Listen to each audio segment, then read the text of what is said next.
morning, Dave. Hi, good to see you.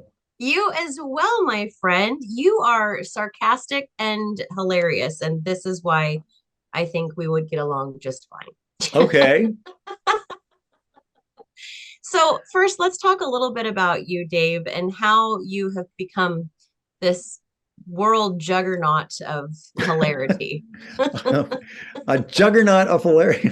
I, Feel free to use that quote.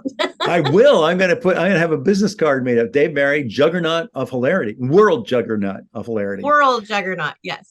I don't know how far out beyond the immediate area of the world I would be a juggernaut. I mean, like Yeah, probably not. I'm probably not that big in China. That's just a guess. but as Americans, aren't we just involved around us? Isn't the world just us? Really, you're right. We are the world. We are the world. We should write a song that says that. It's a catchy title. Yeah. So talk to me a little bit about how you got your start in this fantastic world that you have. Well, I was like, I mean, I wanted to be a writer. So I was an English major and I got a job at a newspaper out of college, a little newspaper in Pennsylvania called the Daily Local News, the Westchester Daily Local. And I was like a, reporter. And police, fires, obituaries, really boring meetings. I did all that stuff for you. But I wanted to write funny. Yeah. And so on the side, when I could, I would write a humor column. That's not what they were paying me to do, but that's what I would do when I could. And just to shorten the story, eventually it became what I did. I wrote humor columns all the time. And then I became a world juggernaut of humor. Yes, you did. As Also, can I just say that I kind of want you to write my obituary now, like in your style. I think that would just kind of really go with my whole situation. Okay, but here's the problem with that. And I want to get technical, but for me to write your obituary, you Yeah, would first have to be dead. this is true. And you don't want that. No, you're correct. This is Okay. true. Yeah, yeah, I guess. I guess I'd want to read Also, it. do you really want a juggernaut of humor kind of obituary? Don't you want like some, sincerity? No, no, you're good with juggernaut of humor. Okay. I think everyone around me would go, yeah, that makes more sense. Mm. So let's talk about Swamp Story and what propelled you to write this as, our resident Florida man. Yeah, it's a Florida book. All my books really are Florida books because Florida is crazy. It's a weird state. Everybody knows that.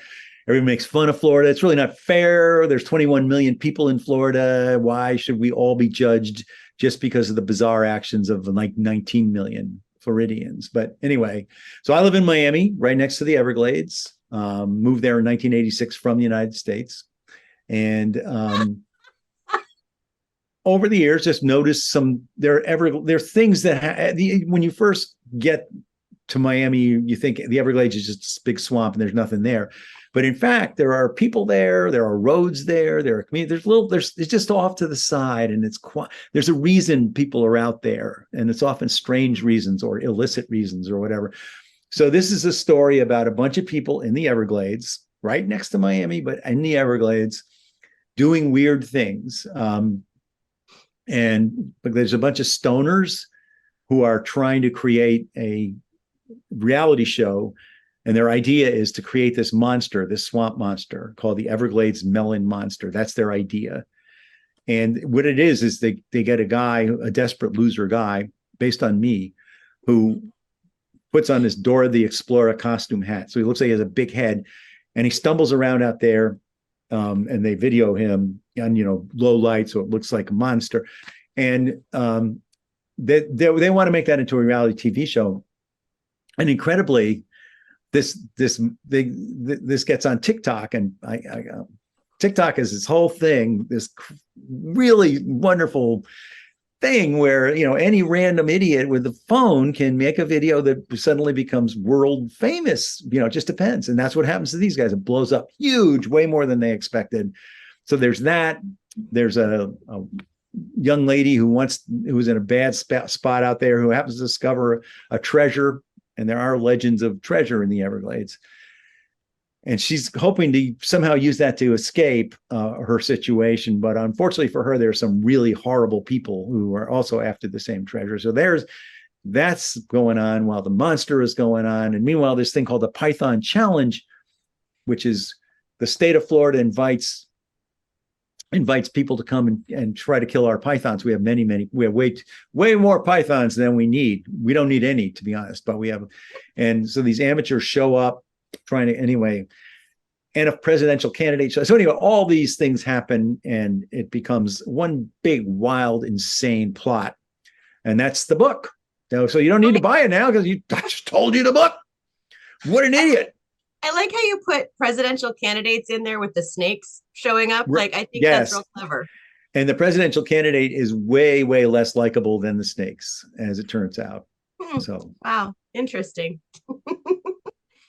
So, what do you ever have plans of retiring in Miami? Like, I mean, you're in Florida and you do all of this incredible work. I mean, do you ever have plans of just being able to go out into the Everglades and enjoy it, not write about it? Well, if I'm going to retire, it's definitely not going to be out in the Everglades. There's way too many mosquitoes for me. No, I mean, I sort of retired. I stopped writing a weekly column, and that was the closest I've ever come to retiring. But now I'm not going to stop writing because I like to write. It's fun. And, you know, I do this thing every year. I write a year in review, big, long, you know, so that's kind of like gets my column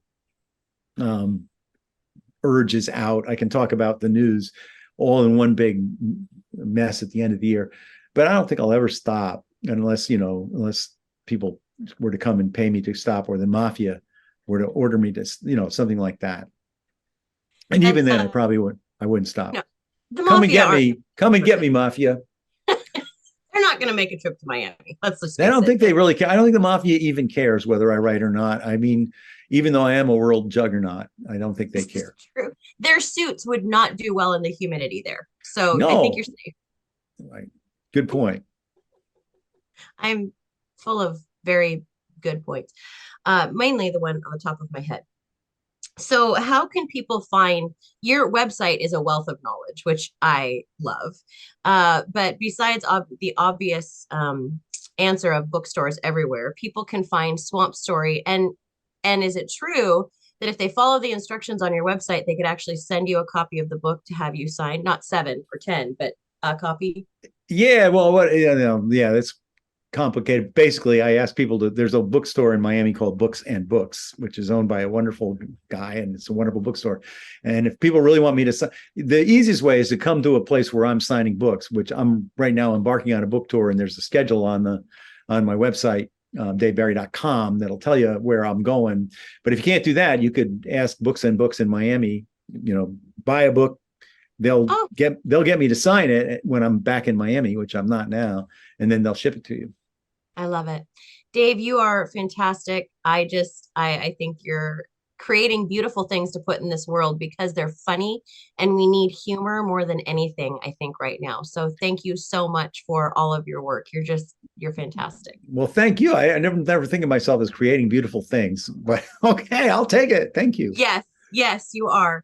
You take care of yourself, all right? Watch out for the pythons. All right. Thank you. You too. Right. Well, you don't have any, but don't. If you I'll see one, watch out for them. see one, stay away from it. Yeah. Thank you. Thank you for the life advice.